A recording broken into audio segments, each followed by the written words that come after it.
Welcome to The Explainer. Today, we're diving into an absolute marvel of the houseplant world.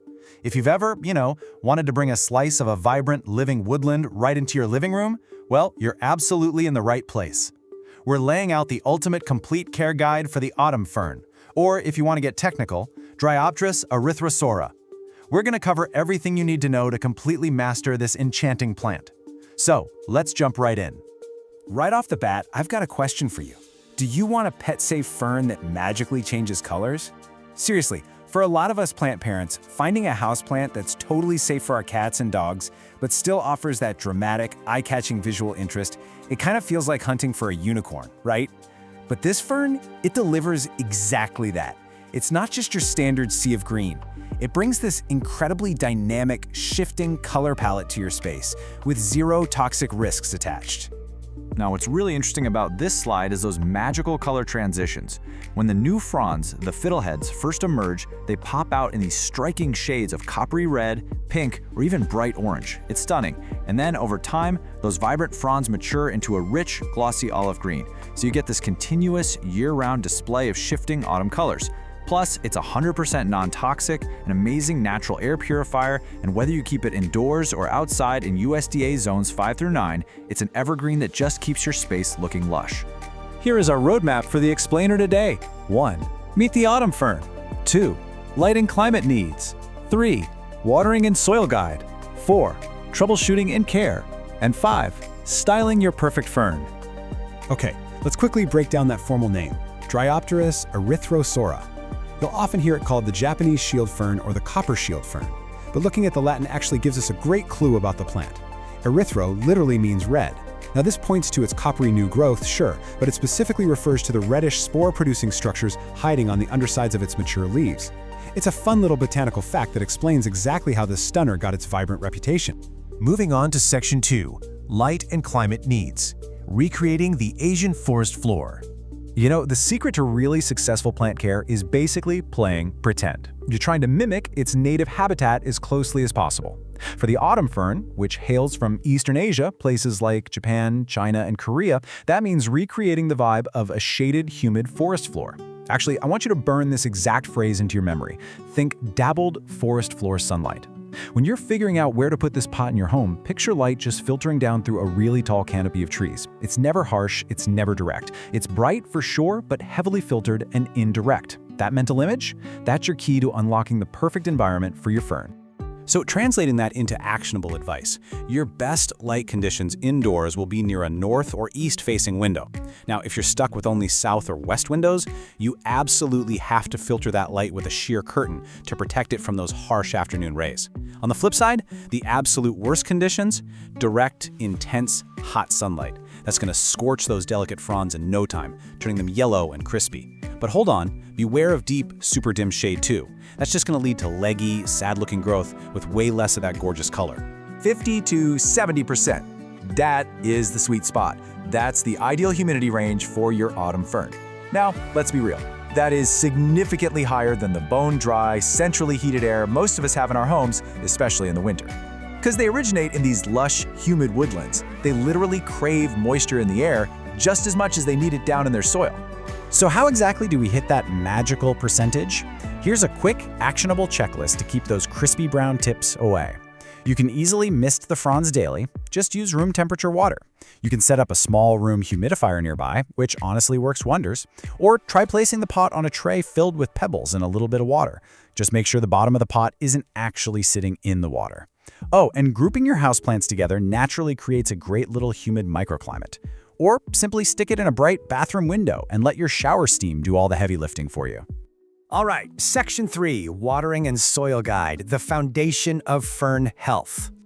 So, the crucial point here is, you could have the absolute perfect light and the perfect humidity, but if your soil and watering habits are off, your fern is going to struggle big time. This right here is the true foundation of your plant's health. To dodge the dreaded root rot, you need a light, loamy mix that's slightly acidic. We're talking a pH right around 5.5 to 6.5. If you want to play soil scientist and mix up the ultimate DIY recipe, go with 2 parts peat moss or cocoa coir to hold on to moisture and acidity, 1 part perlite or coarse sand, which is absolutely crucial for drainage, and 1 part compost or leaf mold for those organic nutrients. You can even toss in a little sprinkle of horticultural charcoal to keep things fresh. Basically, when you grab a handful of this moist mix, it should hold its shape but crumble super easily when you poke it. And when it comes to watering, just memorize this golden rule.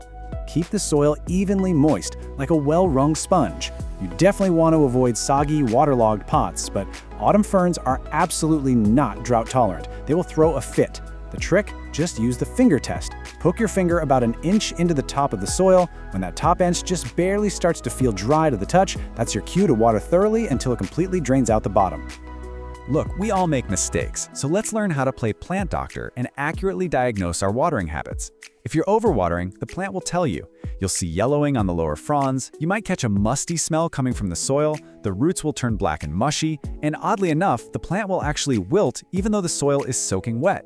Now, if you're underwatering, you're going to see brown, crispy frond tips, dry, crumbly leaf edges, or suddenly it's just dropping leaves everywhere. The good news is, if you catch these signs early, you can easily tweak your routine and save the plant. No panic required. Section 4. Troubleshooting and long-term care. Mastering the autumn fern. Welcome to the mastery phase of our explainer. Once you've nailed the day-to-day care, you gotta know how to handle the occasional chores, repotting, pruning, and maybe some propagation. These ferns are moderate, sometimes kind of slow growers, so you really only need to repot every 2 to 3 years in early spring. Step 1, pick a new pot that's only 1 or 2 inches wider in diameter. Too big and the extra soil just holds way too much water. Step 2, carefully unpot it and check for circling roots. Step 3, just gently tease those roots apart. And Step 4, please listen closely to this one. Replant it with the central crown at the exact same soil level it was at before, never deeper. The crown is where the new fronds emerge. If you bury it, it will rot and the plant is a gunner. Now take a deep breath, because indoors, this fern is surprisingly pest resistant. That said, a little basic maintenance goes a long way. Grab some sharp scissors and cleanly snip off any dead or damaged fronds right at the base. In the early spring, you can trim back overgrown fronds by about 1/3 just to keep it looking tidy. As for bugs, just keep a casual eye out for aphids. They sometimes like to crash the party on those new coppery fiddleheads as they unfurl. And if you keep your pot outside, definitely watch out for slugs. Finally, give its growth a boost by feeding it a half-strength balanced liquid fertilizer once a month during the spring and summer. Okay, we need to demystify something real quick, because this causes so much unnecessary panic for new fern owners. Late in the summer, you might flip over a mature leaf and see all these tiny reddish bumps lined up in neat rows. Don't freak out. Those are not bugs. They're called sori. See, ferns don't do flowers or seeds. They reproduce using spores. Those neat little reddish structures on the underside are exactly where those spores are made. So if you see them, pat yourself on the back. It means you have a super healthy, mature plant. Now, technically, you could propagate your fern using those spores, but honestly, that takes months of highly controlled conditions. The much easier way to multiply your beautiful collection is by division in the early spring. It's super simple. Step 1, give the fern a really good watering a day or two beforehand. Step 2, pull it out of the pot and gently shake off the loose soil to expose that fleshy root-like rhizome. Step 3, grab a clean knife and cleanly slice that rhizome into sections. Just make sure every section has healthy roots and fronds attached. Finally, Step 4, repot each new piece into its own container. Keep them well watered and super humid while they establish, and boom, new plants. Which brings us to Section 5, Styling Your Perfect Fern, the botanical payoff. You've put in all the hard work understanding the soil, the light, the humidity. Now we get to talk about the botanical payoff.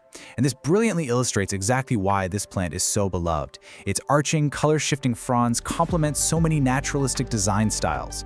You can let a mature fern stand as a solo statement piece on a pedestal table to really show off its shape. You can have the fronds gently trailing off a bookshelf or mantle. If you have smaller, younger ferns, plant them in a woodland terrarium surrounded by moss. You can group them with calatheas to build this dense, humid indoor jungle vibe. Or honestly, just place one by a frosted bathroom window to transform your washroom into a literal green oasis. As we start to wrap up this explainer, I want to leave you with the absolute golden rule of this complete care guide. If you remember literally nothing else today, remember this quote. Think dappled forest light and consistent moisture to unlock those magical coppery red fiddleheads.